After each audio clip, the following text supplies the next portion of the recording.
Welcome in દ્વિજાની દુનિયા. આજે અમારી સ્કૂલમાં છે ફંક્શન. મારા પાર્ટમાં આવ્યો છે હિમાચલ પ્રદેશ, એટલે દીદી મને રેડી કરે છે પાર્ટી ડ્રેસ પહેરાવીને. હાથમાં તો હવે જાતે જ પહેરી લઉં છું. પછી તૈયાર થઈને થોડોક ડાન્સ કરી લીધો. લાગ છું ને પહાડી. જોઈ લ્યો સરખું, આમાં કઈ બાકી રહી જાતું હોય તો કયો. ચાલો હવે હું જાઉં છું સ્કૂલે ફંક્શન માટે. હાલો હાલો ફટાફટ જવા દો ને, કરે 1 મિનિટ સ્કૂલે મોડી પહોંચી ને તો પછી મને ઘરે પાછું આવવું પડશે.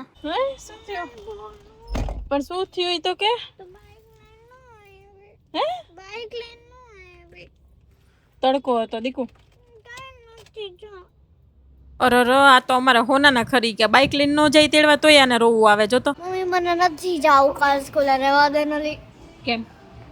અરે આજે કેટલા મચ્છર હતા, માખી હતા. મચ્છર આયા હોય, માખી આયા હોય. આવડી તો માખી હતી, મચ્છર આવડા હતા. કેમ જાવું?